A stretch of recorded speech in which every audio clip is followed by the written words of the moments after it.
Olá, estudantes do segundo ano, tudo certinho com vocês? Vamos para mais uma aula de história? Antes, vamos lembrar dos nossos combinados. Se você precisar sair de casa, lembre de usar a máscara. Lave sempre suas mãos e escolha aí um lugar bem confortável para que você possa assistir às aulas, fazer as atividades e aprender muito. E os materiais que nós vamos utilizar hoje? O caderno ou a folha, para registrar a aula, mas também vamos precisar de uma folha para a atividade final. Lápis, borracha e canetinha. Eu vou dar um tempo para você deixar esse material bem pertinho de você.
Vamos relembrar a aula passada, que teve como tema Direitos e Responsabilidades no Trânsito.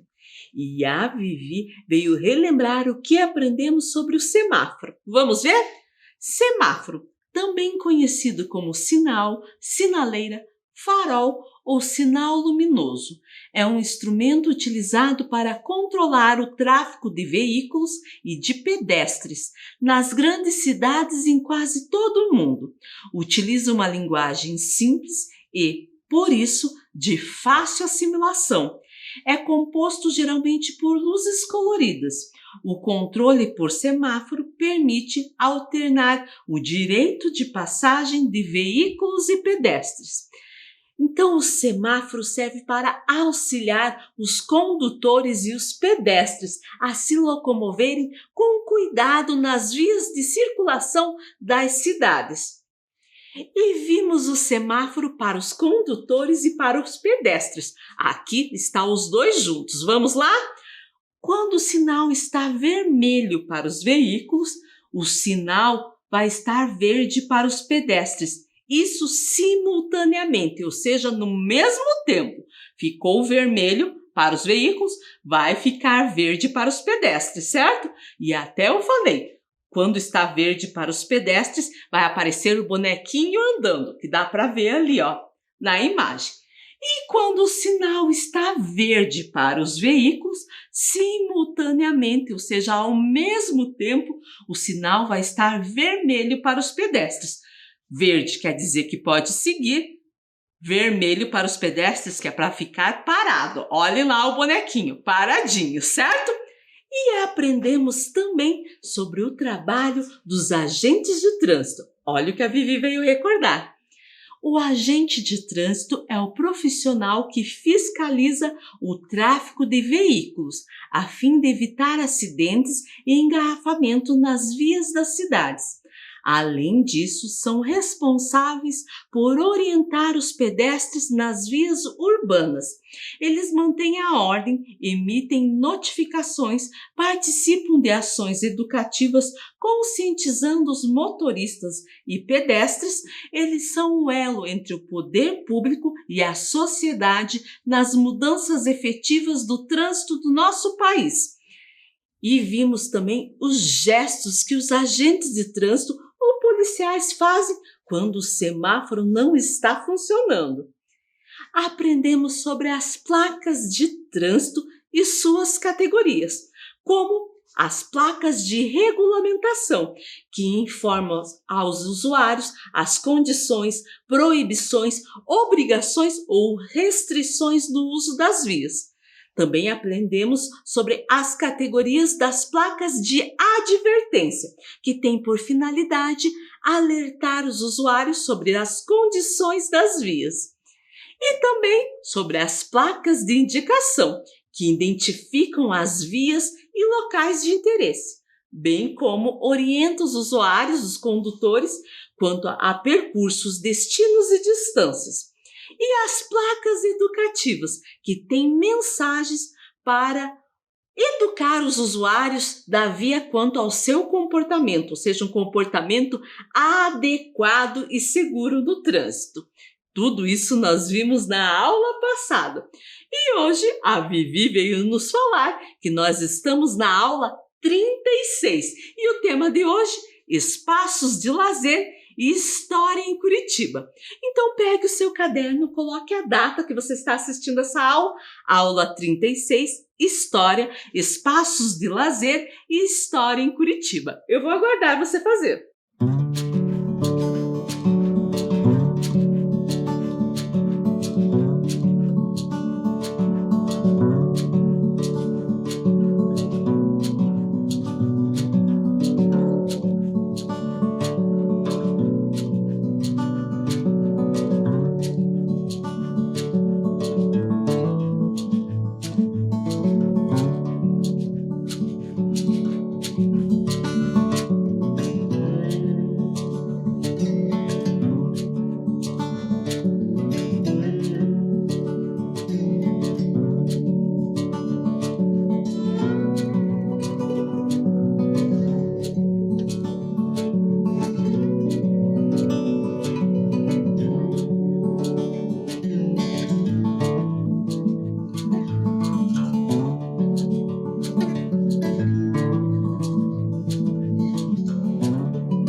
A Vivi veio falar da aula de hoje.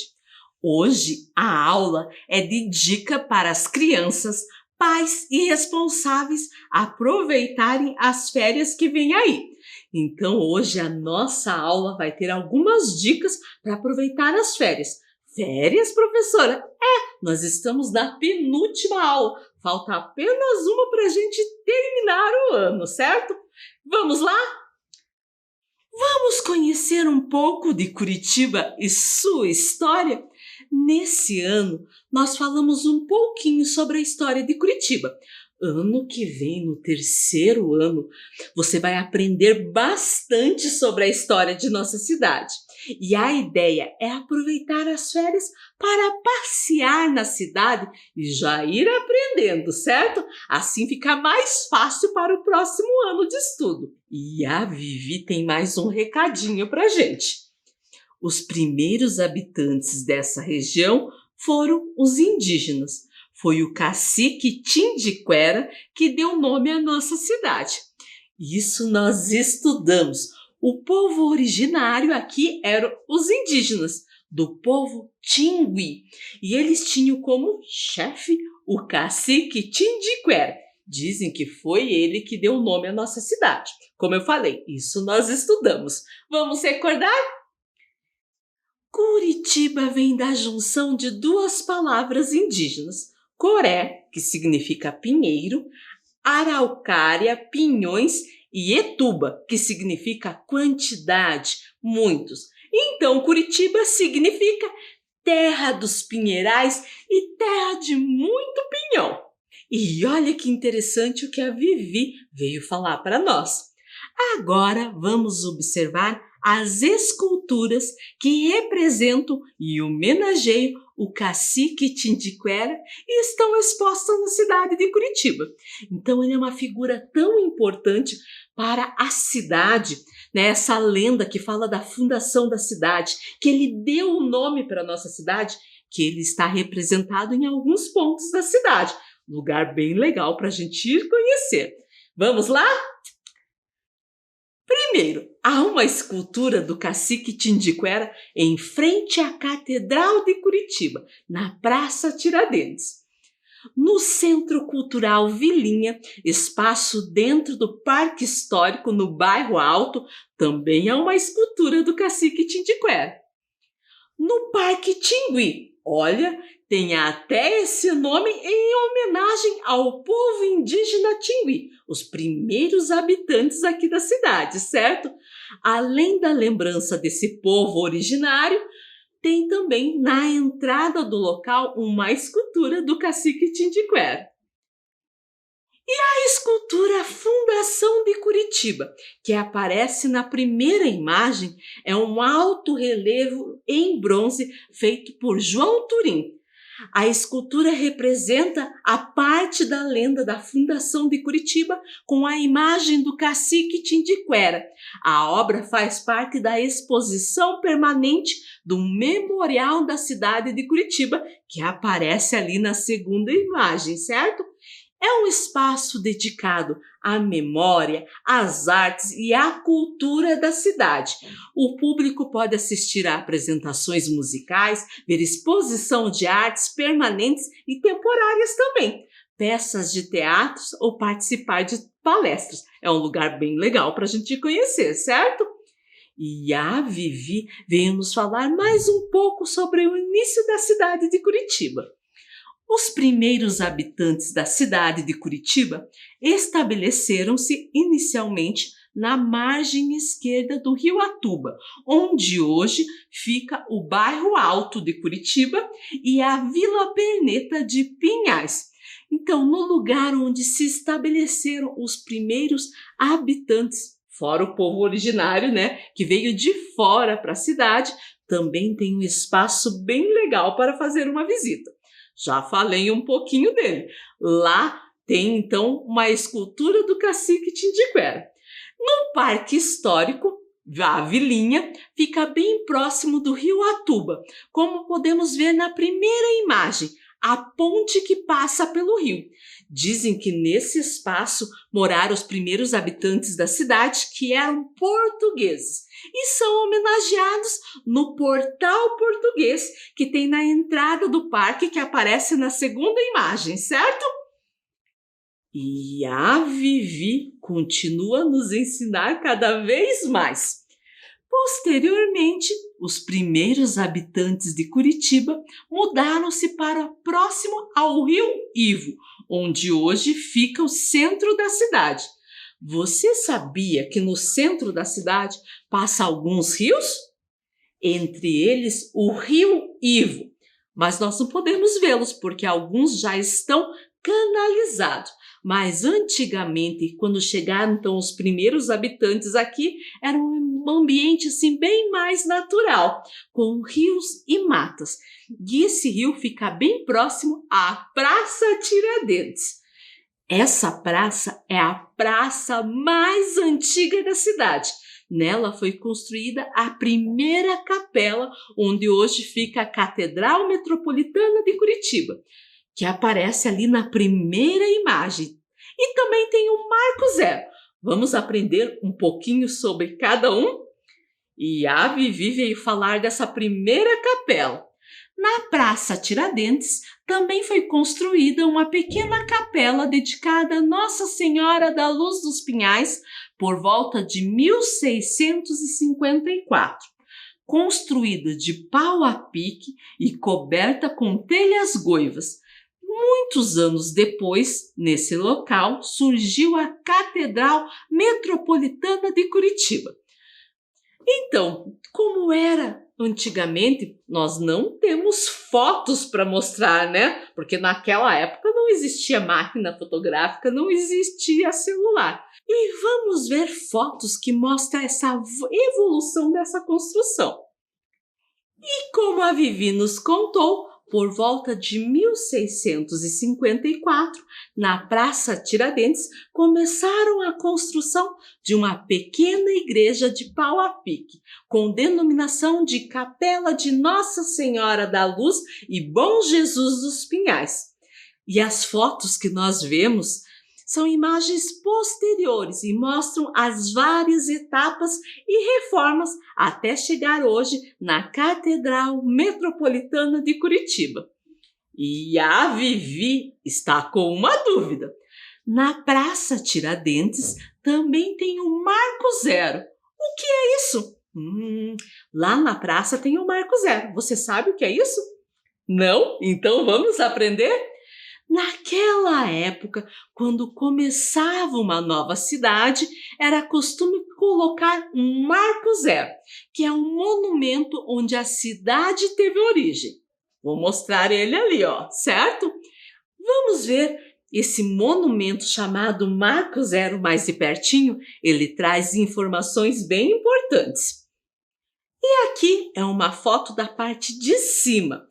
No nosso Marco Zero tem as distâncias e direções que ficam a alguns estados e cidades. Ou seja, são estados e cidades que eram importantes na época, certo? Não vai ter de todos. Então, de cada lado destaca um estado ou uma cidade. Vamos ver os lados? De um lado tem Santa Catarina, que é um estado. Do outro tem Paranaguá, que é uma cidade aqui do estado do Paraná, no litoral, que foi a primeira cidade do nosso estado, considerada a mãe, né, de todas as cidades aqui do Paraná. Do outro tem o estado de São Paulo e tem Iguaçu. Se vocês olharem a imagem, o Iguaçu está escrito com 2 S. Isso quer dizer que se refere à Foz do Iguaçu. Naquela época, a antiga ortografia era com 2 S, mas para escrever Foz do Iguaçu é com C cedilha. O legal do Marco Zero que tem ali os lados com as plaquinhas, ou do estado ou da cidade. Se você ficar de costa para o Marco Zero, né? Então, estou aqui. Vamos fazer de conta que o Marco Zero está atrás. Do lado de Santa Catarina, quer dizer que naquela direção vai estar Santa Catarina. Bem interessante, certo? E em cima ali, então, tem as distâncias. E nesse local também tem o monólito da fundação da cidade. Monólito, professora, o que é isso? Monólito pode ser definido como uma pedra de grande proporção, ou um monumento ou uma obra construída com um bloco só de pedra. Vou marcar ele ali, ó. Fica atrás do Marco Zero e quase na frente da catedral, certo? No monólito da fundação da cidade tem o desenho da Cruz de Cristo, que está marcado ali, ó, de amarelo, certo? E também tem uma placa que exibe a seguinte inscrição: Marco assinala ao chão que os pioneiros povoadores dos campos de Curitiba elegeram as primeiras autoridades públicas sobre a égide de seu patriarca, o capitão povoador Mateus Martins Leme, 29/3/1693. Então, é uma homenagem aos primeiros povoadores. E vocês perceberam uma coisa? Que tem uma data ali, 29/3/1693. Vocês lembram onde a gente encontra essa data também? Se você falou na bandeira de Curitiba, acertou. Então, esse monólito foi colocado exatamente nessa data, certo? Dia 29 de março, aniversário da cidade. E olhem lá o que a Vivi veio nos dizer. Dizem que em 1668 foi autorizada a instalação do pelourinho na vilinha. O que é pelourinho? Vamos ver várias partes aí. Primeiro, antes de se chamar Curitiba, aqui se chamava Vilinha. E o pelourinho é uma coluna de pedra colocada em um lugar público. Quando é autorizada a construção, o local, que era uma vila, pode virar uma cidade. Mas o pelourinho não era algo muito legal, não. Era onde eram amarrados e castigados os criminosos e também os escravizados. Hoje, o Pelourinho de Curitiba não existe fisicamente, mas no lugar onde era a sua construção tem uma placa. Fica na Praça José Borges de Macedo, que é bem perto de onde é a Praça Tiradentes, onde ficam as arcadas do Pelourinho, lugar onde vendem alimentos, bebidas e também flores, certo? Nesse local, então, tem essa placa ali. Pelas fotos não dá para ler o que tem na placa, né? Então eu transcrevi aqui para a gente saber o que está escrito ali. Nesse lugar, em 4 de novembro de 1668, foi levantado o Pelourinho da Vila da Nossa Senhora da Luz dos Pinhais, por Gabriel de Lara, capitão-mor e procurador do Marquês de Cascais, senhor das terras da capitania de Paranaguá, certo? E a Vivi veio contar um pouquinho mais sobre a cidade. Nessa época, caravanas de tropeiros passaram a usar o caminho aberto para o transporte de gados e mercadorias, desde o Rio Grande do Sul até São Paulo. Nesse trajeto, passava-se por Curitiba, impulsionando o comércio da região. Então, os tropeiros eram condutores de tropas de cavalo ou mulas, que atravessavam extensas áreas transportando gado e mercadoria. Vinham do Rio Grande do Sul até São Paulo. E onde eles iam passando, movimentavam o comércio da região, contribuíram para o surgimento e crescimento de muitas cidades, e Curitiba era uma dessas. E um dos lugares de paradas dos tropeiros era o bebedouro. Eles paravam ali para que seus animais pudessem beber água, localizado no Largo Coronel Enéas, também conhecido como Largo da Ordem. O largo abrigou e abriga vários comércios. Primeiramente, então, o comércio dos tropeiros, depois em torno das carroças dos imigrantes, que vinham vender seus produtos agrícolas. E agora no local tem a feirinha do Largo da Ordem. E por falar em imigrantes, a Vivi tem algo bem importante para nos ensinar. A imigração em Curitiba deixou fortes marcas na cultura e economia da capital do Paraná, numa cidade que antes era povoado e depois passou a ser metrópole. O traço fundamental que deu definição ao perfil de Curitiba é fruto dos imigrantes que chegaram de várias procedências. Os imigrantes, você sabe o que é isso? Os imigrantes são pessoas que saíram do seu país de origem e vão habitar outro país, outro lugar. E Curitiba recebeu vários imigrantes e teve a influência na sua cultura. O povo curitibano é tão grato aos imigrantes que na cidade há espaços, lugares que homenageiam essas pessoas. Vamos conhecer alguns? Lugares de Curitiba que homenageiam os imigrantes. O primeiro é o Bosque de Portugal, que foi inaugurado em 19 de março de 1994 e contou na ocasião com a presença do presidente de Portugal da época, Mário Soares.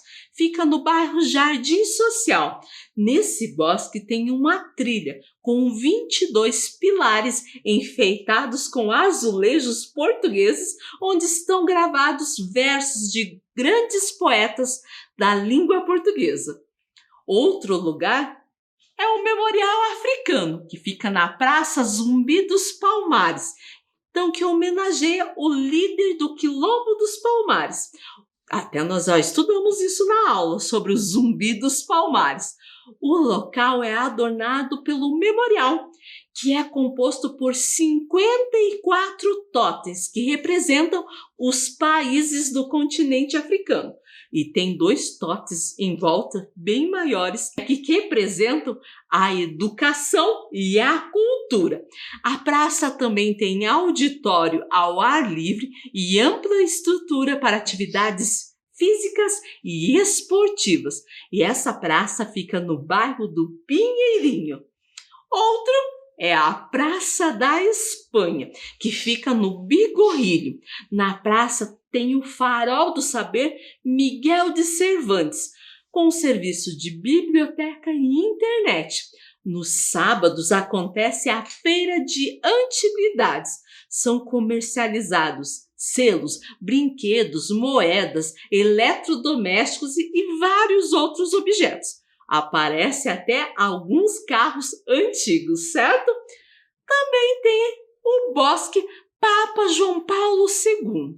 O bosque faz uma homenagem ao Papa João Paulo II, mas também ao povo polonês. Tem casas construídas em arquitetura típica polonesa, com toras de eucalipto encaixadas. Professora, toras encaixadas? A gente pensa para fazer uma casa, martelo, prego, essas não, as toras são só encaixadas. Que interessante, né? Uma das casas é uma capela. Essa foi visitada pelo Papa quando ele esteve aqui em Curitiba.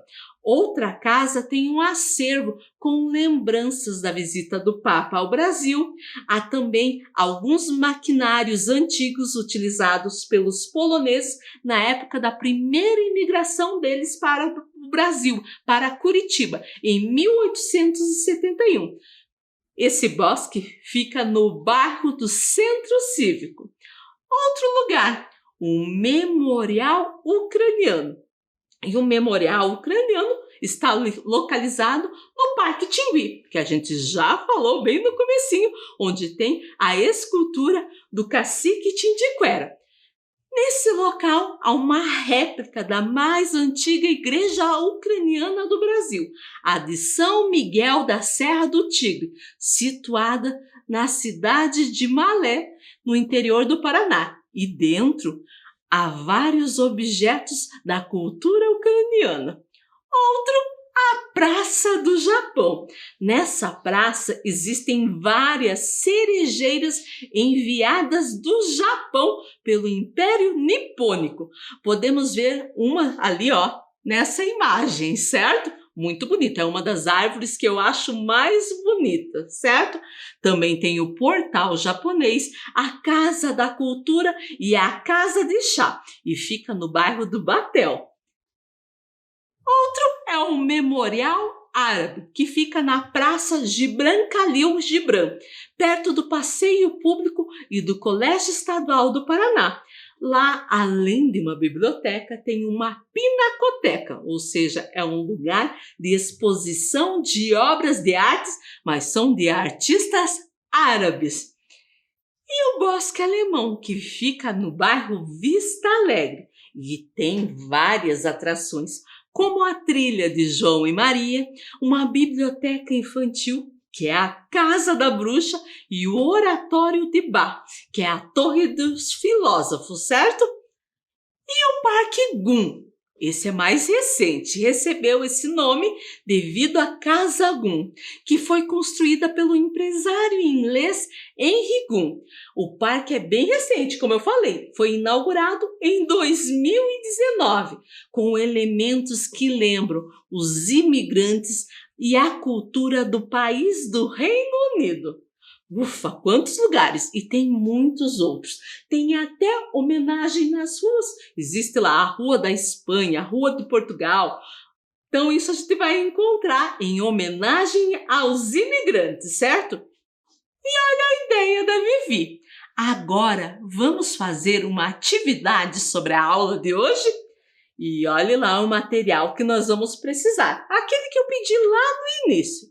Papel sulfite branco, lápis de escrever, borracha, canetinhas. Eu vou dar um tempo para você deixar tudo bem pertinho aí, enquanto eu me organizo aqui para a gente começar.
nós vamos fazer uma atividade de pontilhismo, como aparece ali na imagem, certo? Você vai escolher um dos lugares sobre o que nós falamos na aula para fazer essa técnica. Então aqui, ó, peguei a minha folha, vou dobrar ao meio. Então vou deixar ela na vertical e dobrar ao meio. Por que eu vou fazer isso? Porque, olha, quando eu parar com ela, ela vai ficar em pé. A minha ideia é fazer tipo um porta-retrato, certo? Daí, você vai fazer um desenho que você vai escolher do que a gente falou na aula. Eu já trouxe um pronto aqui, ó, do memorial ucraniano, certo? Só que nós não vamos pintar ela normalmente, nós vamos usar pontinhos. Então, pegue lá a sua canetinha e você vai fazer um pontinho do lado do outro. Vou fazer um pedaço aqui para vocês verem. Pontinhos, não é risquinho, não é pintar. São vários pontinhos.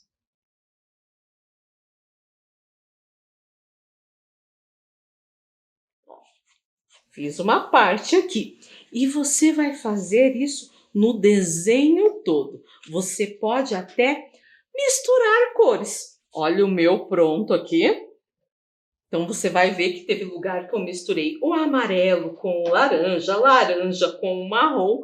A ideia é essa. Ao invés de usar, então, o lápis de cor, é usar os pontinhos para colorir. Eu fiz esse daqui, ó, e também fiz esse, que são as rosetas de pinhões que a gente vai encontrar na Praça Tiradentes. Agora é a sua vez de usar a técnica do pontilhismo de algum espaço que você mais gostou e que foi citado na aula. Eu vou dar um tempo aí para você fazer.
E daí já terminou o seu porta-retrato com algum lugar que você aprendeu na aula sobre a história de Curitiba?